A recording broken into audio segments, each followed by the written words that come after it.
Барлықтарыңызға қайырлы күн достар. Сіздермен бірге мен Айнұр. Бүгін мен сіздермен бірге өте дәмді пирогтың рецептісін ұсынамын. Бұл пирогтың арасына варенье қосылады. Өте дәмді әрі оңай болады. Мен бұл рецепті 1 жылдан астам қолданып келе жатырмын. Және де өте пайдалы әрі дәмді болады. Үй жағдайында оңай ингредиенттен әрі тез оңай дайындалады. Сіздермен бірге осы пирогты жасауға кеңес беремін. Ал видеоны көрместен бұрын лайк басып, арнаға тіркеліп, өз пікірлеріңізді қалдыруды ұмытпаңыздар. Ең алдымен құрғақ ыдысымызға бөлме температурасындағы сары майды саламыз. Оның үстіне 1 стакан қантымызды салып, жақсылап венчикпен немесе миксермен араластырамыз.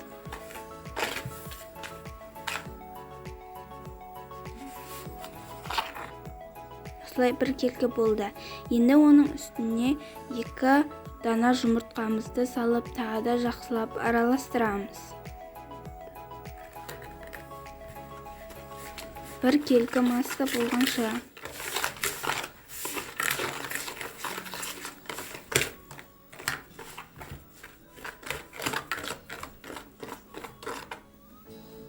Оның үстіне жылы сүтімізді құямыз. Сүттің температурасы маңызды емес. Ыдысымызды шетке алып, ұнымызға 1 шай қасық разрыхлителімізді, яғни ұн қопсытқышымызды салып, оның ішінде араластырып, жақсылап илектен өткізіп, қамыр илейміз. Ұнды 2-3-ке бөліп салғандарыңыз дұрыс.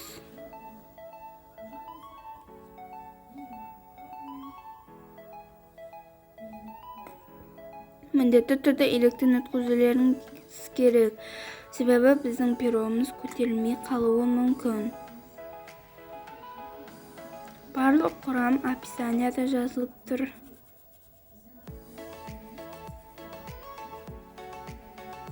Қасықпен араластырамыз. Енді көп араластырмаңыздар, себебі біздің сары майымыз еріп кетуі мүмкін.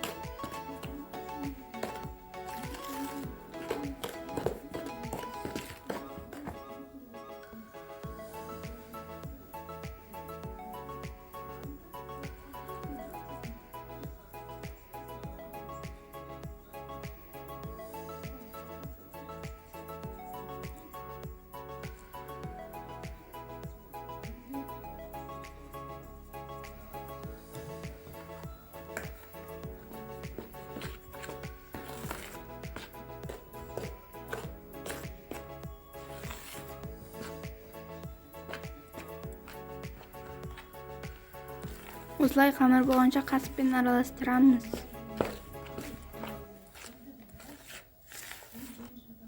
Описанияда көрсеткен ұннан 300 грамм ұннан артық ұн салмаңыздар, себебі біздің пирогымыз қатты болып қалуы мүмкін.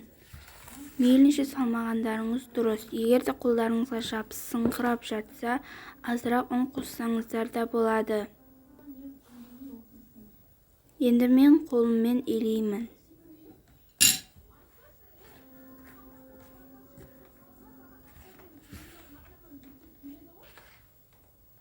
Осылай бір келкі қамыр болғанша.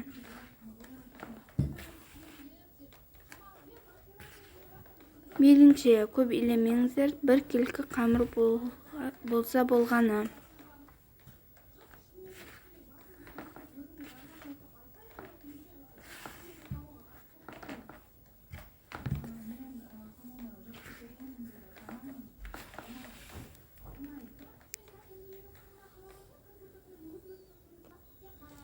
Енді мен үстелге илеймін, онда азырақ сеуіп. Немесе ыдыстың ішінде де илей берсеңіздер болады.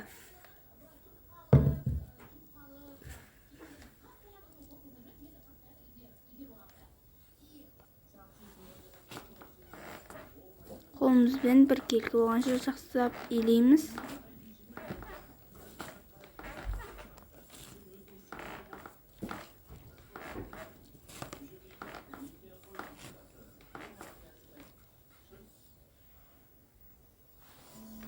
Мінекей қолға сәл жабысыңқырайтын қамыр иледік. Сіздерде қатты жабысып жатса, ұн қосып жіберсеңіздер болады. Енді мен оны көз мөлшерімен 3-ке бөлгендей қылып, соның бір бөлігін алатын боламын. 2 бөлігін де қолданамыз қазір. Кіші бөлігін целлофанға салып мұздатқышқа, ал үлкен бөлігін тоңазытқышқа 1 сағатқа қойып қоямыз.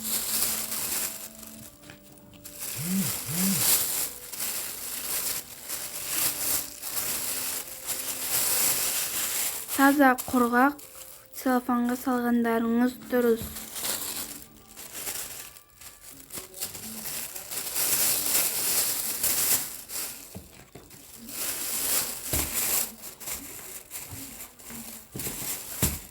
Осылай целлофанның ішінде жайып алсаңыздар да болады. Ол өз еріктеріңізде.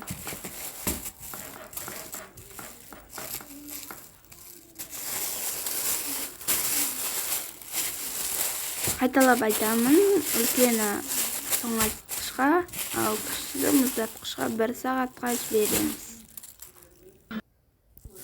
Енді ыдысымызға фольганы қойдық. Міне бізде 1 сағат тұрды үлкен қамырымыз.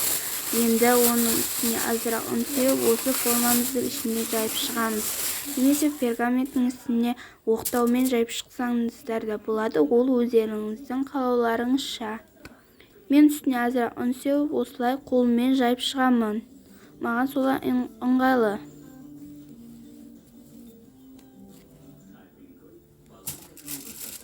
Азырақ ұн сеуіп жібереміз. Біздің қамырымыз қатты болғандықтан бұл жерде күш керек. Қаттылау болған соң осылай илеп шығуымыз керек. Оқтаумен де жасаңыздар болады, ол да оңай.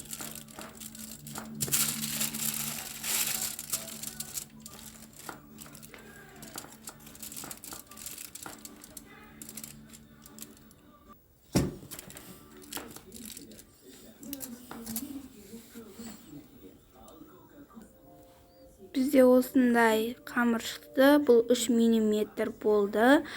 Бәрібір ол қамырымыз қазір көтеріледі. Оның үстіне алмұрт тосабын саламын. Ол болмаса джемді қоса берсеңіздер болады. Барлық жеріне тигізетіндей қылып қасықпен жайып шығамыз.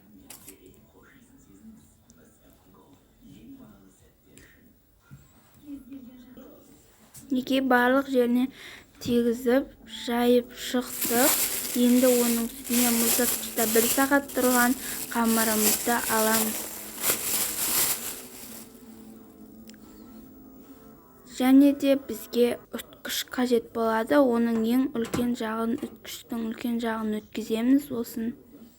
Осы жағымен жаңағы қамырымызды алып, осы пирогымыздың үстіне өткізіп шығамыз. Бізде қамырымыз қатты болуы керек, сонда үткіштен жақсы өткізіледі.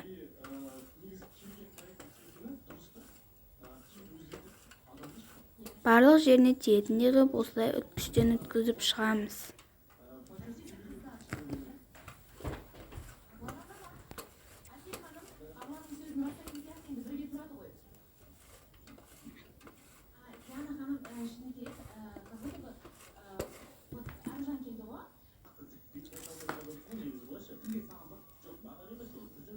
Неке барлық жеріне тегізіп шықтық.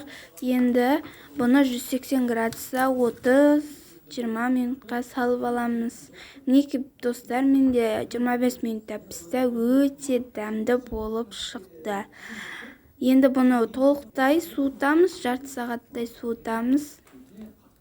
Сосын формамыздан шығарамыз.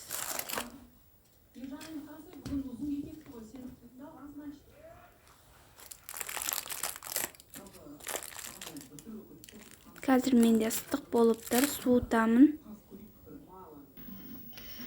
Неке достар, бізде осындай әдемі пирог дайын болды. Сіздерге де жасауға кеңес беремін. Өте дәмді әрі пайдалы, шаймен ішкенге өте керемет. Арнаға тіркелуді ұмытпаңыздар.